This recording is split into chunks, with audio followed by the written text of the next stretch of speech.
ముఖ్య నాయకులు కార్యకర్తలతో దీక్షా దివస్ కి సన్నాహక సమావేశాన్ని ఏర్పాటు చేసిన గౌరవనీయులు జనగామ ఎమ్మెల్యే డాక్టర్ పల్లా రాజేశ్వర రెడ్డి గారికి నాకు విశ్వాసం ఉంది.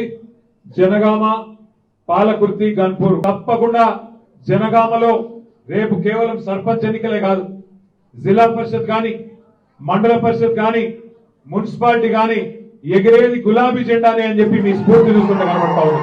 కేసీఆర్ గారి ప్రభుత్వంలో 2014-15లో 51% బీసీఎన్ లెక్క వస్తే దాన్ని తగ్గించి 46% చూపెట్టిన దుర్మార్గుడు రేవంత్ రెడ్డి. 46% అని చూపెట్టుడు కాదు, 42% రిజర్వేషన్ అని దానికి 10 రకాల కథలు చెప్పిండు. ఒక రోజేమో రాజ్యాంగ సవరణతోనే రిజర్వేషన్ వస్తుందని చెప్పిండు, ఒక్కొక్క రోజేమో నేను బిల్లు చేస్తున్నా, బిల్లుతోని అయిపోయింది, చప్పట్లు కొట్టుని, పాలాభిషేకాలు చేయండి అని ఒక రోజు చెప్పిండు. ఇంకొక రోజు బిల్లు కాదు ఆర్డినెన్స్ తెస్తున్నా అన్నాడు. ఇంకొక రోజు జీవో ఇస్తే చాలన్నాడు. ఇంకొక రోజు పార్టీ పరంగా ఇస్తా అని చెప్పిండు. ఇన్ని కథలు చెప్పిండు. కానీ ఏం చేసిండు? ఆఖరికి నిన్న సర్పంచ్ ఎలక్షన్ నోటిఫికేషన్ వచ్చింది. కేసీఆర్ గారు ఉన్నప్పుడు 24% ఉండే బీసీల రిజర్వేషన్ సర్పంచ్ ఎలక్షన్ లా. మరి ఇవాళ ఎంత అయింది? ఎక్కడ 42, ఎక్కడ 17%.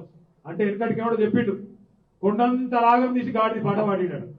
గట్లున్నది రేవంత్ రెడ్డి. కాంగ్రెస్ అంటేనే కుతంత్రం. అందుకే ఆ కాంగ్రెస్ పార్టీ యొక్క అభ్యర్థులకు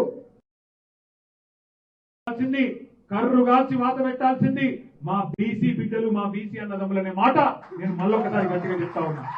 జనగామలో జనగామ జిల్లా అయింది, గింత పెద్ద బలగం, గింత పెద్ద సైన్యం ఉన్నది. ప్రతి ఊర్లో ఇయ్యాల కొట్లాడేందుకు లీడర్లు ఉన్నారు. 3 మాస్ లీడర్లు వేదిక మీదనే కూర్చొని ఉన్నారు. ఏ కాన్స్టిట్యున్సీకి ఆ కాన్స్టిట్యున్సీ జోర్దార్ లీడర్ ఉన్నాడు. ఆ రోజు ఏంటి పరిస్థితి? 2001లో ఆ రోజు పార్టీ పెట్టి ఈ గులాబీ జెండాను పరిచయం చేసి తెలంగాణ వస్తుందో రాదో అనే పరిస్థితి నుంచి ఎట్లా రాదు తెలంగాణ అని చెప్పి గల్లా వట్టి కేంద్ర ప్రభుత్వం మెడలు వంచి తన ఆమరణ దీక్షతో ఢిల్లీ మెడలు వంచి తెచ్చిన మగాడు మన నాయకుడు కేసీఆర్. కేసీఆర్ మనకున్నాడు. కేసీఆర్ పోరాట స్ఫూర్తి మన కళ్ళ ముంగట్నే ఉన్నది. మరి ఢిల్లీ మెడల్ వంచి రాష్ట్రమే తెచ్చిన వాళ్ళం గల్లీలో ఉండే 3 ఫుట్ బుడ్రకాన్ గాని కొట్టలేమా? తిప్పి కొడితే 3 ఫీట్లు, తిప్పి కొడితే 3 ఫీట్లు మాటలు. 2 ఏళ్ల నుంచి ఒకటే కాసెట్, ఇగో కేసీఆర్ నరే చెప్తారు, ఇగో కేటీఆర్ నరే చెప్తారు, ఇగో ఈ కేసులను నూపుతారు, గా కేసులను నూపుతారు. 2 ఏళ్ల నుంచి చెప్తారు రారా కొడకాని. ఏం చేసిండు? ఏం చేయగలుగుతాడు? మనం చేసిన తప్పేంది?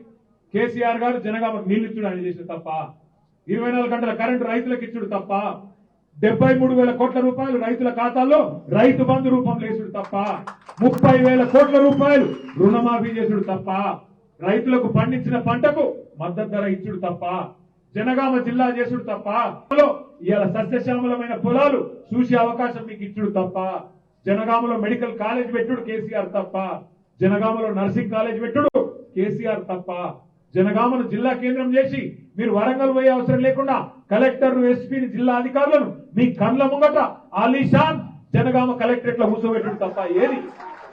ఎందుకు తప్పు చేసిండు కేసీఆర్? ఎక్కడ తప్పు చేసిండు? బ్రహ్మాండంగా పరిపాలించిండు.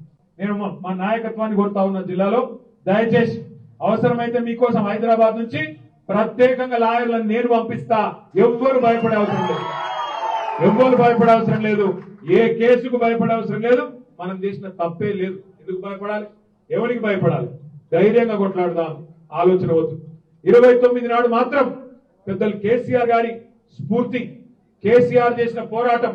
ఎందుకంటే చాలా మంది పిల్లలకి, ఈ తరం పిల్లలకు తెలియదు. ఇప్పుడు నా కొడుకున్నాడు, నా కొడుకు వయసు 20, నా బిడ్డ వయసు 17.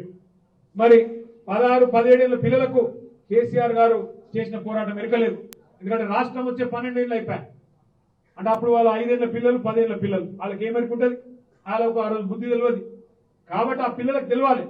కేసీఆర్ ను వాళ్ళు ముఖ్యమంత్రిగానే చూసిండు, కేసీఆర్ గారిని ముఖ్యమంత్రిగా మాత్రమే చూసిండు తప్ప ఉద్యమంలో పోరాడిన వీరుడుగా, తెలంగాణ కోసం చావు నోట్లో తలబెట్టిన యోధుడుగా కేసీఆర్ గారిని వారు తెలియదు. ఆ పాత్ర తెలియదు. అది తెలుసుకోవడానికే, మన పిల్లలకు చెప్పడానికే, కొత్త తరం పిల్లలకు పరిచయం చేయడానికే ఎంతమంది విద్యార్థుల ఆత్మ బలిదానాలు. శ్రీకాంతాచారి నుంచి మొదలు పెడితే ఈశాన్ రెడ్డి, వేణుగోపాల్ రెడ్డి, సువర్ణ ఒక్కరు కాదు, ఎంతో మంది పిల్లలు విద్యార్థులు చచ్చిపోతే, మన వాళ్ళు ఎంతో మంది జైళ్లకు పోతే కేసీఆర్ గారు సావు నోట్లో తలబెడితే అట్లా వచ్చింది తెలంగాణ తప్ప పైరవులతోనో ఇంకో దాంతో రాలేదు. చివరికి ఢిల్లీని మెడలు వంచి కేసీఆర్ గారు మనందరినీ కూడా కూడగట్టి తెలంగాణ తీసుకొచ్చిన విషయాన్ని దీక్షా దివస్ పూర్తిగా మనం గుర్తు చేయాలి.